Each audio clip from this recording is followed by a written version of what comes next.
Jmikola reporting live from the kitchen.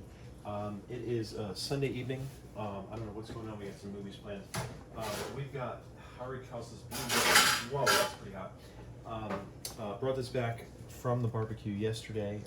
Had some great ribs there, which I don't know where these things are. Are they down here? I don't know. They're in here somewhere in the fridge. We've got ribs. They were fantastic. And they're in a Ziploc bag. We're going to have the rest of them at some point in the future. I wish I could show you these things because they just look so incredible. And they're just not even here right now. Oh, they disappeared. Here they are. Sorry, I promise it's worth the wait. So look at these puppies. We've got beef. We've got pork. There was some delightful sauces prepared. I don't know if that was into focus in the frame here, but just a majestic rib here, just to get in that bag, just right there. These are just some prime meats, let me tell you. But we didn't get to the bean dip, so we got sent home with that. And Cynthia's preparing this for herself. This was not, I had this yesterday. It was, I think, pretty important. Our fridge is just absolutely packed. I thought it was critically important to have the night of, and Mr. Calsa said 5 chips, and he gave us corn chips. I don't know what his supply chain situation is on the whatever upper side he's on. But these are the Trader Joe's organic elote corn chip dippers. And he said he had corn chips. And I said Fritos, of course. They just have 2 ingredients, corn and salt, corn oil. Don't eat that if you got a corn allergy, and probably you're screwed. Stay away from all sorts of pharmacies and things like that. You're going to need special, because cornstarch everywhere. So these, I feel, give me a sense of them, they have the elote seasoning, and it's different than the actual Trader Joe's everything but the elote. So when I tasted these, I wasn't a big fan, and I'm just going to add some more elote. I don't know if you can see it. It is very different. Their seasoning is dark and peppery, so I think it's missing the cheese component. So this is with salt, chili pepper, cheese, chipotle, and cumin. And combining it, I think my problem here is, one, these are thicker than the Fritos. I told Cynthia they're more bready, but she actually prefers these. But the elote seasoning isn't doing it for me. This is excellent elote seasoning. And I watched if Trader Joe's could have somehow used this on this, but I mean, it's not like they're actually making this. I think this is probably just from a distributor or product that they found, and they're white labeling it. Now to go, I'm going to take a chip that is less, just to dive in here to the bean dip. Oh, I'm so sorry.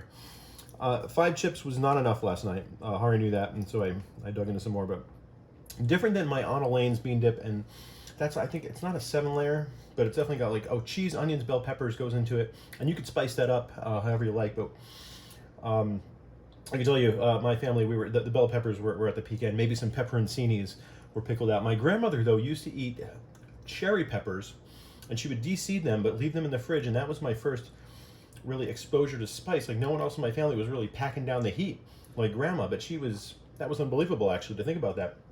And then that kind of progressed, and I don't try and kill myself with Death Valley sauces, but I do have a taste for the spice. I mean, it's really just all over here. This bean dip is good. The one that we had at family functions, I want to say it starts with Hormel all beef chili in the can. It's got layers of cheddar.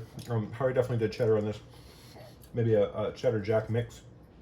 But he's using the refried beans, and in my family there was kind of an aversion to bean chili, or beans. I think like baked beans on the side is fine, but nobody wanted beans in chili, or at least this is my experience growing up. Maybe with the Kuzmix or the M's, their households were a bit different.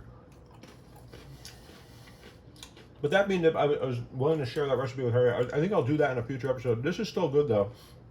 And I'm going to stop here. I'm actually going to put this back, because someone's going to realize that I've been eating their chips, because I originally did say I didn't want any of this, but now I'm using it for production.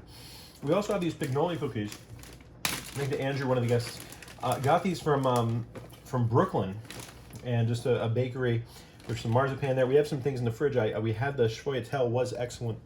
And then these other things, which were like raviolis filled with kind of the Schwoyatel ricotta mixture, but then they deep fried them fresh.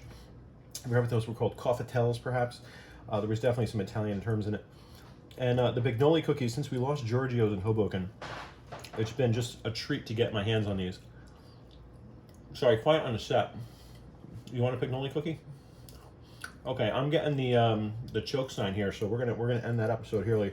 But lastly, before we do, quick shout out to our sponsors. Just kidding, we have no sponsors in Jmikola Report now. This is the Cipriani Bellini that Cynthia's poured for herself, and it is just a doubly. Just get some frozen peaches in your freezer, and pour them out with this. Thank you, Aunt Michelle, for the lead on this. And you can get this at the Super Buy Right over by the Holland Tunnel if you can deal with the traffic. That is, I'm out of here. Okay, on borrowed time. Bye bye. Have a lovely weekend, everybody. Bye bye.